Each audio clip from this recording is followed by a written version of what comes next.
Сайн мэцхан огшраа. За өнөөдөр бид SOSTEM дээр хүүхдүүдэд одоо тухайн хичээлд одоо хэрхэн хандаж хичээлийг үзэх ийм зөвшөөрөл олох вэ гэж үзьеач. За үүний тулд хичээл рүүгээ ороод за өөрийнхөө байршуулсан одоо хичээл рүүгээ орно мэдээж. За тэгээд 2 дугаар хагасыг сонгочихъя. За энэ дээр мөнхтэй өр багшийн ихээр орсон байгаа. За энд эхийг амьдралтай холбон унших. За ингээд оръё. За тэгэхээр зэрэг энэ маань одоо ийм байдалтай ингээд харагдаж байна гэж үзэх юм бол за party буюу одоо spends буюу одоо оролцогчд гэж байна. Энэ дээр одоо ганцхан нөгөө мөнхтэй багш нь өөрөө ганцаараа ингээд ашиглахаар байна. За энэ дээр өөр одоо нэмэлт тэ оюутнуудын хүүхдүүдийг ингээд ийшээ хандах хэрэг болгоё гэх юм бол enrollment methods гэж байгаа. Энэ баруун дээн тал руу байгаа. Сумн дээр дараад enrollment methods гэж. За одоо энэ дээр хэрвээ анзаарах юм бол энэ студент гэдэг хэрэглэгчид маань энэ хичээлийг үзэх хандах хэрэгтэй болгоно гэдэг энэ нүдэн дээр нь дараад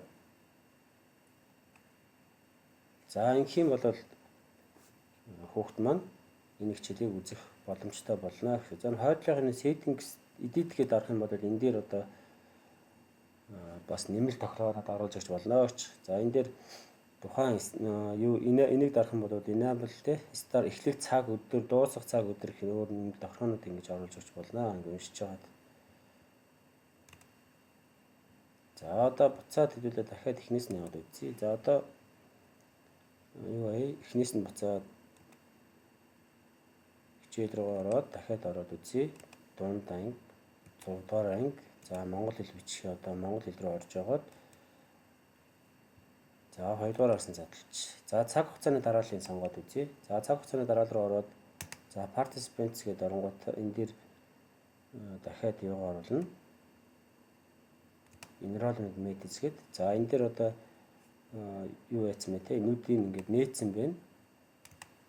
За нүд би нээчээ. За тэгээ одоо ингээд хэдүүлээ юу яваад үзье. Өөр одоо сурагчдын ирэхээр ороод одоо монгол хэлний 6 дараагийн хичээл рүү хандаж орж үзье. За логин хийгээд нөгөө сурагч ирэхээр орцсон. Одоо энэ за анзаа ирэх байна. За сайт home гэж ороод хүүхд маань өөрөө хичээл рүү орчин тий. За тэгээд 6 дараагийн хүүхд байлаа гэж үзэх юм бол дундаа сонгоод 6 монгол хэл өндөр хагасраа ороо. За цаг хугацааны дараалал хүүрнэ бичих гэж байгаа. За тэгээ энэ тохиолдолд болохоор зэрэг хүүхд маань яах вэ гэхээр зэрэг enroll me гэдээ дарна. Өөрөө одоо хүүхд маань өөрөө enroll me гэдээ дарангуудаа хичээл рүү ингээд орно гэсэн. За одоо тэгээд энэ хичээлээ үзэх ийм юутай болно. Хүн болгон одоо хүүхд болгонд одоо энэ хичээлийг үзэх хэрэгтэй болчихж байна гэсэн. Хүүхд болгон дээр тус нь заавал ингэж их тодорхойлж өгөхгүй. За одоо за ингээ хүүхдүүд маань одоо SOS дээр байрласан одоо хичээлийг үзэх хэрэгтэй болж байгаа шүү.